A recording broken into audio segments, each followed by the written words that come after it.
저는 서울에서 내년에 대학에 들어가는 딸과 같이 살고 있는 42세 여성입니다. 오늘 작심하고 글을 올리는 이유는 세상에서 가장 악독하고 파렴치하며 인간 말종 같은 두 남자에 대한 이야기를 여러분들에게 들려드리기 위해서예요. 그중 한 명은 제 전남편입니다. 그 인간들 때문에 저는 가정이 파탄이 나버렸고 말할 수 없이 큰 정신적인 충격을 받았어요. 3년이나 지났지만 지금 돌이켜 생각해봐도 어떻게 인간이 그런 끔찍한 짓을 저지를 생각을 할 수 있는지 무서워서 온몸에 소름이 끼칠 지경입니다. 제 사연을 듣고 나면 여러분들도 치가 떨릴 정도로 분한 마음이 들 거라고 생각합니다. 결혼 전에는 전혀 몰랐지만 전 남편이 어떤 인간인지 알게 되면서 그 인간과 같이 사는 동안 늘 무서워서 두려움에 떨어야 했죠. 악마와 동거를 해도 이보다는 나을 거란 생각이 들 정도로 하루하루가 지옥 같은 삶이었습니다. 그럼 이제 인간 말종 같은 두 남자로 인해 비참했던 제 결혼 생활 이야기 해보겠습니다. 저는 대학에 들어가서 가입한 동아리에서 남편을 만나게 되었어요. 아직 철이 없던 신입생 시절 저는 한 해 선배인 남편을 보고 첫눈에 반하고 말았어요. 이유는 훤칠한 키에 잘생긴 외모 때문이었습니다. 40을 넘긴 지금이야 남자든 여자든 외모보다는 심성이 착하고 고와야 한다고 생각하지만 20살 어린 나이에 잘생긴 외모는 제 마음을 대번에 사로잡았어요. 동아리 모임이 있을 때면 아무리 중요한 일이 있어도 꼭 참석했는데 모두 남편의 얼굴을 보기 위해서였죠.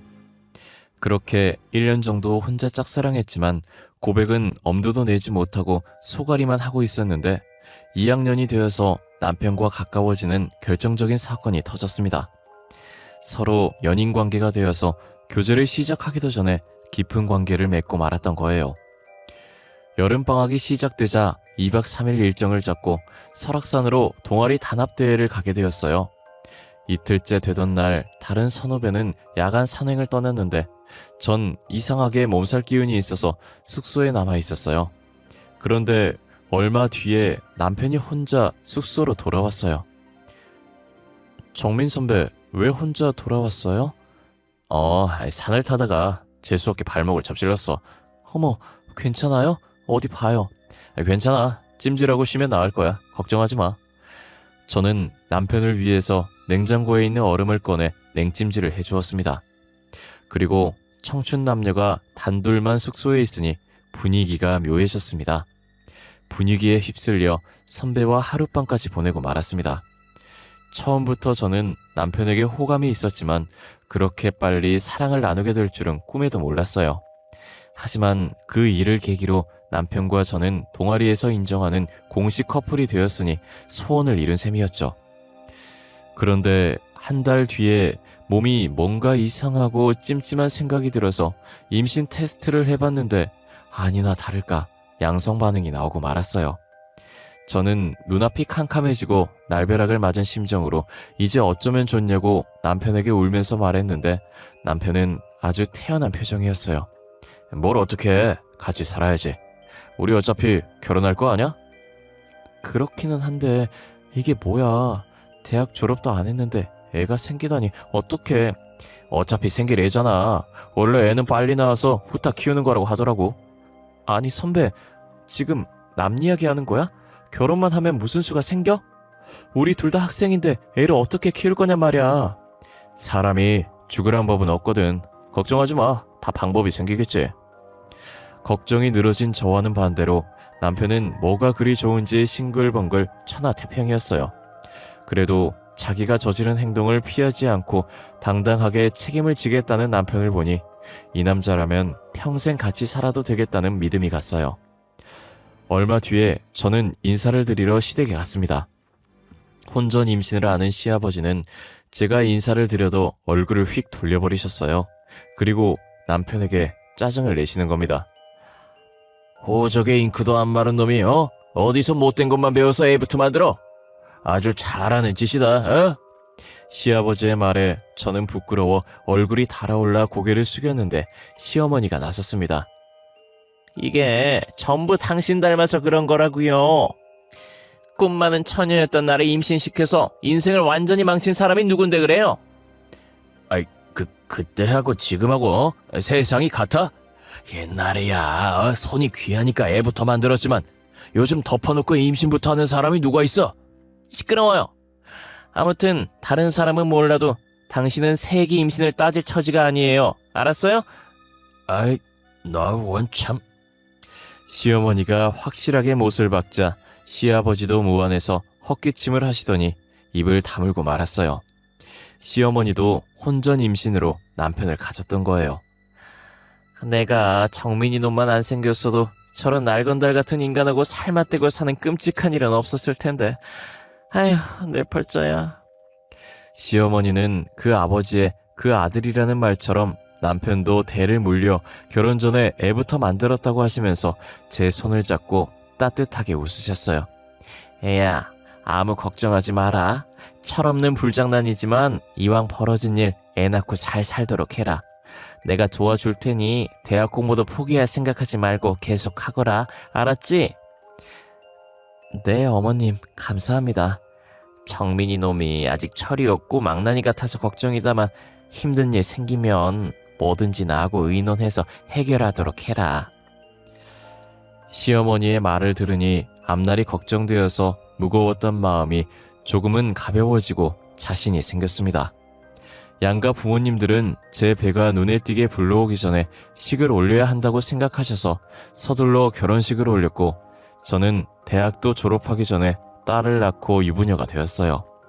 막상 결혼을 하고 시댁에서 얻어준 아파트에 전세로 들어가서 신혼을 시작했지만 둘 다 학생 신분이라 생활비 마련이 걱정되었죠. 하지만 시어머니가 저희들의 스폰서를 자처하고 나섰습니다. 아가, 너하고 정민이 대학 졸업할 때까지는 내가 생활비 보태줄 테니까 걱정하지 말고 넌 공부를 계속하면 된단다. 시어머니는 제게 매달 생활비를 주시면서 대학 공부를 계속하라고 격려해 주셨고 아직 젖먹이인 딸을 낮 시간 동안 맡아서 돌봐줄 것도 직접 알아봐 주셨어요. 시어머니의 깊은 배려와 자상함에 전 마음이 울컥해져서 감격의 눈물을 흘렸습니다. 어머님, 정말이지 너무 감사드려요. 졸업하면 취직해서 지금까지 받은 은혜 전부 갚아드릴게요. 아유, 그래. 난 너를 며느리라고 생각해 본 적이 한 번도 없다. 내 딸 자식으로 생각하고 있어. 그러니 부담 가지지 말고 내 도움이 필요하면 언제든지 말하거라. 생활비를 시댁에 의존하고 있으니 시어머니와 자주 만나게 되었죠. 저를 만날 때마다 시어머니는 신세한탄처럼 어떻게 시아버지와 결혼을 하게 되었는지 귀에 못이 박히도록 들려주었어요. 아휴, 무슨 놈의 팔자가 이렇게도 사나운지. 내가 저런 백수건달 같은 인간을 만나서 살부치게 살게 될 거라고는 상상조차 해본 적이 없었는데. 아휴, 내 팔자야. 시아버지는 젊은 시절부터 일은 하지 않고 거의 백수로 지내면서 술과 여자로 방탕한 생활을 해왔다고 해요. 둘은 어려서부터 같은 동네에서 살아서 친하게 지내는 오빠와 여동생 사이였고 중고등학교를 다닐 때는 불량한 애들이 시어머니를 괴롭히고 돈을 빼앗거나 하면 어김없이 시아버지가 나서서 그 애들을 혼내줬다고 하네요. 시아버지는 당시 학교에서 1등 그룹에 속해 있었다고 해요. 공부는 거의 전교 꼴찌 수준이었지만 싸움 실력은 전교에서 10손가락 안에 들 정도였다고 하더라고요. 그런 시아버지가 든든하고 믿음직스러워서 친오빠처럼 의지하면서 지냈지만 시어머니의 집안에서는 당연히 학교에서 말썽만 피우고 다니는 시아버지와 가까이 지내는 걸 탐탁지 않게 생각하셨죠. 주연아, 저런 날건달 같은 놈하고는 상종을 하지 마라. 될성 싶은 나무는 떡잎부터 한다고. 지금도 공부는 안중에도 없고 늘 사고만 치고 다니는데 분명히 건달로 지낼 거야. 엄마, 종철이 오빠를 너무 싫어하지 마. 알고 보면 착하고 순진해. 뭐야? 주연이 너 설마 그놈 좋아하는 거야? 그냥 좋아하는 동네 오빠일 뿐이야. 너 혹시라도 이상한 생각하면 절대로 안 된다. 걱정하지 마. 나도 종철 오빠랑 결혼할 생각은 조금도 없으니까. 엄마의 걱정에 시어머니는 결혼할 것도 아닌데 친하게 지내면 어떠냐고 하면서 대수롭지 않게 여겼다고 해요. 고등학교를 졸업한 시어머니는 대학을 가지 않고 장사를 시작하셨다고 합니다. 여자가 대학은 나오면 뭐하니? 그저 빨리 사회생활하면서 돈이나 모으다가 좋은 남자 만나서 시집이나 가는 게 최고야. 시어머니는 옷가게를 운영하던 엄마의 권유로 옷가게에서 일을 거들면서 장사를 배우기 시작했어요. 그리고 몇 년 뒤에는 시어머니가 완전히 맡아서 운영하면서 옷가게 규모는 더 커졌다고 해요. 그때부터 시아버지는 옷가게에 자주 드나들기 시작했고 시아버지의 끈질긴 유혹과 구애를 못 이겨서 어쩌다 술을 마시고 몇 번씩 밤을 같이 보냈대요. 그러다 그만 임신을 하게 되었다고 하더군요. 애까지 생겼으니 이제 넌 내 여자야. 다른 생각하지 말고 빨리 결혼해서 같이 살자. 뱃속에 든 내 자식과 마누라는 끝까지 책임질 거야. 시어머니의 부모님에겐 날벼락 같은 일이었죠. 설마 했던 일이 현실이 되자 기가 막혔지만 애까지 생겼고 온 동네에 소문이 파다하게 퍼진 마당에 둘의 결혼을 반대할 수 없어서 울며 겨자 먹기로 허락하고 말았던 겁니다. 어쩌면 처음부터 시아버지는 시어머니가 임신을 하기를 바랬는지도 모르는 일이란 생각이 들어요. 그걸 빌미로 시어머니와 결혼을 할 생각이었을 테니까요. 시아버지는 결혼 후에도 일을 해서 가족의 생계를 책임질 생각은 눈꼽만큼도 하지 않고 친구들과 어울려 방탕한 생활을 이어나갔고 생계는 옷가게를 운영하던 시어머니가 전적으로 책임져야 했죠. 다행히 장사가 잘 되어서 시어머니 혼자 벌어도 먹고 사는데 큰 지장은 없었다고 해요.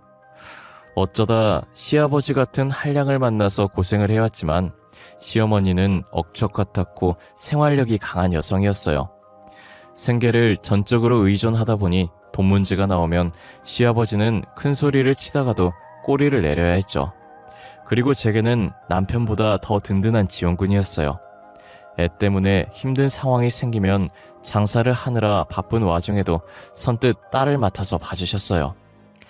제가 염치불구하고 딸을 맡기러 가게로 갈 때면 시어머니는 늘 웃으며 맞아주셨습니다. 안 그래도 우리 소영이가 보고 싶었는데 내 마음을 어떻게 알고 데리고 왔니? 자, 이거 얼마 안 되지만 용돈에 보태 써라. 어머니, 늘 이러시면 제가 너무 미안해요. 괜찮아. 엄마가 딸한테 용돈 좀 주는 게 무슨 대수니? 대신에 정민이 놈한테는 비밀이다. 알았지? 이렇게 저를 친엄마보다 더 살갑게 보살펴 주셨습니다. 시어머니의 전적인 후원으로 무사히 대학을 졸업하고 워킹맘이 일하기에 괜찮은 직장에 취직이 되었지만 남편이 문제였죠. 영 취직을 할 생각을 하지 않는 거예요. 여보, 대학 졸업한 지 1년이 넘었어. 언제까지 백수로 지낼 거야. 나도 다 생각이 있으니까 보채지 마. 요즘 직장 구하는 게 쉬운 일이 아니잖아. 기다려봐. 눈여겨봐둔 곳 지금 준비하고 있으니까. 좋아. 그럼 알바라도 하면서 취업 준비해. 당신은 이제 딸 자식이 있는 가장이란 말이야. 직장 다니면서 돈 좀 번다고 유세 떨면서 돈 문제로 바가지 긁을 거야? 나도 준비하고 있다고 했잖아.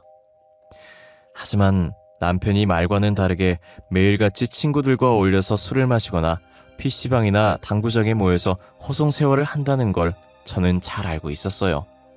그러니 무능하게는 시아버지를 꼭 닮은 남편 때문에 저희들은 수시로 말다툼을 하게 되었죠. 어떤 날은 밤새도록 술을 마시고 외박을 하기도 했어요. 저는 도저히 참을 수 없어서 짐을 싸들고 시댁으로 달려갔습니다. 남들은 친정으로 갔겠지만 제게는 시어머니가 친정엄마보다 편한 정신적 지주였어요. 아니 애야, 무슨 일이 있었길래 짐을 싸들고 왔어? 어머님, 그이가 외박을 했어요. 저도 이제 못 참겠어요. 뭐야? 이런 미친놈 같으니 내가 홍구멍을 단단히 내주마. 시어머니는 바로 남편을 불러서 호통을 치면서 쥐잡듯이 닥달을 했고 남편은 고양이 앞에 쥐처럼 꼼짝 못하고 잘못했다고 빌었고 다시는 외박을 하지 않겠다는 각서를 썼습니다. 남편과 불화가 생기면 시어머니는 언제나 제 편을 들어주셨어요. 그런데 얼마 후에 남편이 제게 숨기고 있던 비밀을 알게 되었어요. 남편이 저 몰래 1,000만 원을 대출받아서 스포츠 도박으로 탕진해버린 겁니다. 당신 뭐 하자는 거야? 백수 주제에 빚을 내서 도박을 해? 말이 된다고 생각해? 그게 심심풀이로 하다가 그만. 앞으로 안 할게. 그러면 되잖아. 남편은 미안한 기색도 없이 변명을 늘어놓았고 저는 화가 치밀어서 시어머니에게 달려갔습니다. 사정을 들은 시어머니도 머리끝까지 화를 내셨어요. 이런 천하의 못된 놈 같으니 놀고 먹으면서 마누라한테 얹혀 사는 주제에 몰래 빚을 내서 도박을 해? 엄마, 그런 게 아니야. 곧 취직해서 다 갚을 거라니까. 시끄러워. 뭘 잘했다고 변명을 늘어놓는 거야? 당장 일자리 잡아서 빚을 갚든지 나하고 모자 관계 끊고 의절하든지 양자택일해. 뭐? 의절이라니. 엄마, 말이 너무 심하잖아. 이 녀석이 지금 내가 농담하는 줄 알아? 시어머니의 단호한 태도에 기가 질린 남편은 눈물까지 보이면서 백수생활 청산을 단단히 약속했어요. 그리고 며칠 뒤에 선배의 소개로 오토바이 배달 일을 시작했습니다. 힘들어. 다리 아파 죽겠네. 대학까지 나와서 이 짓을 해야 해? 남편은 일을 마치고 집에 오면 힘들어 죽을 지경이니 시어머니에게 말해서 일 좀 그만하게 해달라고 사정을 했지만 저는 못 들은 척했죠. 정 일하기 싫으면 직접 찾아가서 말씀드려. 그랬다가는 엄마한테 맞아 죽어. 그럼 입은 꾹 다무시고 계속 일하세요. 운동도 되고 얼마나 좋아. 진짜. 당신은 내가 골병 들어서 죽으면 좋아? 남편은 날마다 징징거렸지만 시어머니가 무서워서 감히 일을 그만두지 못했어요. 가장이 마음 잡고 일을 하니 이제야 집안이 제대로 돌아가는 것 같았어요. 남들처럼 평범한 일상을 보내는 사이에 딸아이도 탈 없이 쑥쑥 자라서 고등학교 진학을 눈앞에 두게 되었죠. 그때 날벼락 같은 일이 찾아왔어요. 시어머니가 치매 진단을 받은 겁니다. 얼마 전부터 이상 행동을 하던 시어머니가 걱정이 되었어요. 늘 다니던 곳에서도 길을 잃어버리기도 하고 제가 묻는 말에 앞뒤가 전혀 맞지 않는 동문서답을 하기도 했어요. 그래서 병원으로 모시고 가서 검사를 받았는데 치매 초기라고 하더라고요. 그때부터 저는 치매에 좋다는 약을 백방으로 수소문했고 다니던 직장도 그만두고 옆에 붙어서 시어머니를 보살펴드리기 시작했어요. 하지만 시간이 지나면서 시어머니의 치매 증상은 점점 심해졌습니다. 이년아, 아직 밥도 안 차리고 뭐하고 있는 거야? 어서 밥 가져와. 어머니, 방금 전에 식사하셨잖아요. 누가 밥을 먹어? 난 안 먹었다. 네가 먹었지? 내 밥을 네가 다 먹었지? 어머니, 제발 이러지 마세요. 치매가 심해지자 시어머니는 식탐이 많아졌고 성격이 완전히 변하셨어요. 그렇게 저를 다정하게 여기면서 딸처럼 대해주시던 모습은 온데간데 없이 사라지고 저만 보면 험한 욕을 하고 거친 태도로 투정을 부렸습니다. 마치 변덕이 죽 긁듯 하는 3~4살 어린애를 대하는 것 같았어요. 하지만 모든 게 치매 때문이었기에 저는 꾹 참고 정성을 다해서 보살펴드렸습니다. 그런데 그때부터 시아버지의 수상한 행동이 시작되었어요. 시어머니가 치매로 정신이 오락가락하자 시아버지는 눈치를 보지 않고 아예 대놓고 젊은 여자와 어울려 바람을 피우고 다니시는 겁니다. 시아버지는 제가 보는 앞에서도 거리낌 없이 내연녀와 전화통화를 하면서 사랑한다느니 보고 싶어 미치겠다는 어이가 없는 말을 했어요. 아버님, 지금 뭐 하시는 거예요? 어머님이 치매라는데 걱정을 하기는커녕 다른 여자를 만나는 게 말이 되냐고요. 너야말로 시애비한테 뭐하는 짓이야? 난 아직 팔팔한데 노망난 마누라 똥수발이나 들어야 직성이 풀리겠냐? 정신 나간 마누라 때문에 내 인생까지 망칠 생각은 절대 없다. 시어머니는 죽든 살든 자기는 마음대로 즐기면서 살겠다는 시아버지의 어처구니 없는 말과 행동에 저는 기가 막혀서 넋이 나갈 지경이었죠. 더구나 남편은 모든 걸 알고 있었지만 그게 무슨 대수냐는 반응을 보였어요. 남잔 말이야. 나이가 들어도 여자가 필요한 법이야. 엄마한테는 안 될 일이지만 아버지도 인생이 있는 거잖아?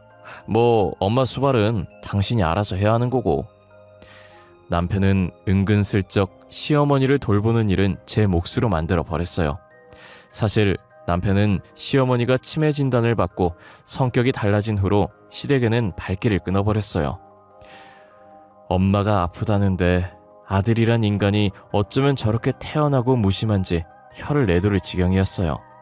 그것 때문에 여러 차례 남편과 다투고 싸웠지만 남편은 귀를 딱 막고 제 말을 듣지 않았습니다. 시아버지와 남편은 시어머니를 제게 떠넘기고 외면해버렸죠. 저는 그동안 시어머니에게 받았던 고마움과 사랑을 되갚을 기회라고 생각해서 힘들고 어려워도 웃으려고 애를 쓰면서 시어머니를 돌봐드렸습니다. 시어머니의 치매기는 예측이 불가능한 주식시장처럼 오락가락했습니다.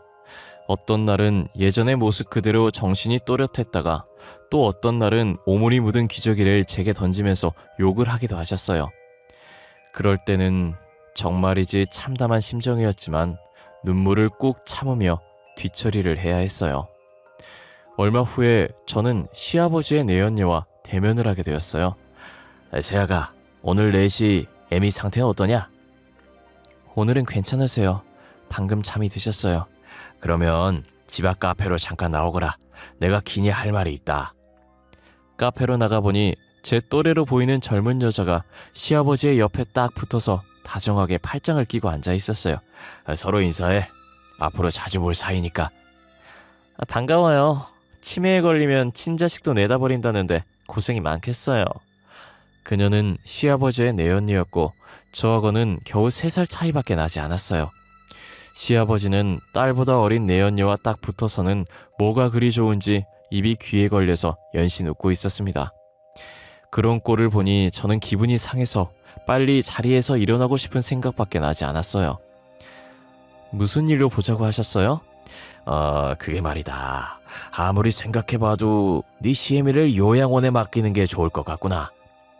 겉으로는 제가 너무 힘드니까 시설이 괜찮은 곳에서 치료를 받게 하자는 것이었죠. 하지만 속셈은 다른 데 있다는 걸 저는 잘 알고 있었어요. 걸리적거리는 시어머니는 요양원에 가둬버리고 내연녀를 아예 집안에 끌어들여서 살림을 차리겠다는 속셈이었죠. 저는 절대 그런 짓은 할 수 없다고 맞섰습니다. 아버님, 조강지쳐 버리고 잘된 사람 하나 없어요. 아내는 치매에 걸려있는데 딸 같은 여자와 바람이나 피우고 부끄럽지도 않으세요? 다시는 그런 말 하지 마세요. 제 말을 들은 내연녀는 얼굴이 벌겋게 달아올라서 저를 잡아먹을 듯이 노려봤고 시아버지는 불같이 화를 내면서 욕을 해댔어요. 아이고 그래, 너 참 잘났다. 평생 시애미 귀적이나 쥐면서 살아라. 그러거나 말거나 시어머니를 그런 험악한 곳에 가둘 순 없었어요. 예상대로 제가 알아보니 시아버지가 말한 요양원은 무허가 시설 요양원이었고 병원이 아니라 거의 치매 환자들을 죽을 때까지 가둬두는 감옥이었어요. 그 일을 계기로 시아버지와 관계가 급격하게 틀어지게 되었죠. 그리고 얼마 후에 시아버지와 남편이 꾸미고 있는 끔찍한 음모를 알게 되었어요. 인간의 탈을 쓰고 어떻게 그런 짓을 할 수가 있는지 지금 돌이켜봐도 소름이 끼칩니다. 우연히 남편의 휴대폰에서 시아버지와 주고받은 문자를 보고 저는 경악해서 소리를 지를 뻔했습니다. 평소에 조심성이라고는 없었던 남편은 휴대폰 비밀번호 같은 건 걸어두지 않았거든요. 시아버지와 남편은 시어머니가 가지고 있는 상당한 재산을 전부 가로챌 궁리를 하고 있었어요. 의사를 구워 삶아서 중증 치매 진단서를 받아서 금치산자 판결을 받아낼 생각이었어요. 시어머니가 어느 정도 재산을 가지고 있다는 건 알고 있었는데 제 생각보다 상당히 많았습니다. 옷가게가 들어가 있는 건물이 시어머니 소유라는 걸 그들의 문자를 보고 처음 알게 되었어요. 그들의 계획대로라면 시어머니는 처녀 시절부터 지금까지 피땀 흘려서 모은 전 재산을 악마 같은 남편과 아들에게 빼앗기고 남은 생을 요양원에 갇혀 지내야 하는 비참한 처지가 되는 것이었죠. 이제 이 인간들을 그냥 두어서는 안 되겠다는 판단이 들었고 바로 경찰에 신고를 하려다가 생각을 바꿨습니다. 확실한 증거도 없이 경찰에 신고를 했다가 그 인간들이 오리발을 내밀면 그만이었으니까요. 곰곰이 생각을 하다가 저는 호랑이를 잡으려면 호랑이 굴로 들어가야 한다고 마음을 먹었습니다. 여보, 아무래도 안 되겠어. 어머니 요양원에 모시자. 뭐? 죽어도 안 된다고 반대하더니 당신이 웬일이야? 나도 사람이야. 노망든 노인네 수발된 지 벌써 3년이 넘었다고. 김병에 효자 없듯이. 나도 지쳐. 그래, 바로 그거야. 당신이 정말 잘 생각했어. 내가 아버지한테 말할게. 남편은 제가 생각이 달라지자 좋아라 하면서 바로 시아버지에게 달려갔습니다. 하지만 시아버지는 뭔가 미심쩍은 눈빛으로 저를 쳐다봤습니다. 아버님, 제가 생각이 짧았어요. 이제부터라도 요양원에서 치료를 받는 게 어머님한테도 도움이 될 것 같아요. 그리고 아버님한테도 좋은 일이고요. 나한테 좋다니, 그게 무슨 소리냐? 아버님, 저도 다 알아요. 어머님이 가진 재산이 상당하잖아요. 이제 아버님이 가지셔야죠. 사람보다는 돈이 중요하죠. 그래. 치매로 정신이 온전치도 못한 할망구 때문에 우리들 인생을 종칠 수는 없잖아. 야, 이제야 너하고 말이 통하는구나. 시아버지도 제가 한편이 되었다고 마음을 놓았어요. 며칠 후에 시어머니는 감옥 같은 더러운 요양원에 입원을 하게 되었습니다. 시어머니는 불안한 눈빛으로 저를 쳐다보았지만 저는 외면하면서 속으로 어머님 조금만 참으세요. 제가 저 인간들 피눈물이 쏙 빠지도록 해줄게요 하고 단단히 다짐했습니다. 남편과 시아버지 그리고 내연녀는 시어머니 재산을 가로채려는 작전 회의를 했고 모든 걸 내연녀가 주도했어요. 가만히 보니 이 더러운 계획은 내연녀의 머릿속에서 나온 것 같았습니다. 저는 속이 뒤틀렸지만 애써 웃으면서 내연녀를 어머님이라고 부르면서 살갑게 대했어요. 어머나, 어머님이 뭐야. 그냥 언니라고 불러. 저를 경계하던 내연녀도 물 만난 고기처럼 모든 걸 까발렸고 저는 그들의 대화를 몰래 녹음해 두었어요. 드디어 그들의 계획을 실행에 옮기는 날이 되었습니다. 시아버지 내연녀와 그 인간들은 준비한 서류를 들고 와서 정신이 오락가락하는 시어머니에게 지장을 찍으라고 막무가내로 윽박질렀어요. 지장을 찍으면 밥을 주겠다는 시아버지의 말에 해맑게 웃으면서 지장을 찍으려는 순간 제가 변호사와 경찰을 대동하고 병실에 나타났습니다. 경찰들은 시아버지와 남편 그리고 내연녀를 사기와 공갈 그리고 특수감금죄로 체포했어요. 아니 이게 뭐야? 여보, 당신 미쳤어? 뭐라고 말 좀 해봐. 남편은 무슨 말도 안 되는 짓이냐고 발버둥을 치면서 애처로운 눈빛으로 저를 쳐다보았지만 저는 그 인간을 차갑게 노려보면서 이혼 서류 받으면 도장이나 잘 찍어서 보내라고 말해주었어요. 네가 나한테 이런 짓을 하고도 무사할 것 같아? 어디 두고 보자. 내가 널 가만두지 않을 거야. 시아버지는 경찰에게 연행되면서도 끝까지 제게 악담을 퍼부었어요. 시아버지의 내연녀는 남편이 자주 가는 술집 여주인으로 바람을 피우다가 이혼당한 전력이 있는 여자였어요. 남편을 통해서 시어머니에게 상당한 재산이 있다는 말을 듣고 남편과 짜고 돈에 눈이 멀어서 시아버지를 홀렸던 거죠. 지금 시어머니는 호텔 같은 시설과 전문 의료진이 있는 좋은 요양병원에서 잘 지내고 계십니다. 의료진들이 정성을 다한 덕분에 치매 증상은 많이 호전되셨어요. 다만 한 가지, 시어머니는 저를 딸로 생각하고 계세요. 그건 아무래도 좋다고 생각해요. 전 이미 그녀를 친엄마로 생각하고 있고 끝까지 딸처럼 보살피면서 지낼 작정이니까요. 신문이나 뉴스에서 심심치 않게 보험금을 노리고 남편을 죽이려고 했다든지 돈 문제로 친족끼리 칼부림을 했다는 기사를 볼 때마다 세상이 미쳤다는 생각이 들곤 해요. 아무리 사는 게 어렵고 힘들어도 최소한 인간으로서 지켜야 할 도리는 하고 살아야 한다고 생각합니다. 여러분들도 돈에 눈이 멀어 인간의 도리를 저버리는 일이 없기를 바랍니다. 긴 글 읽어주셔서 감사드리며 오늘도 행복한 꿈 꾸시고 건강하시길 바래요.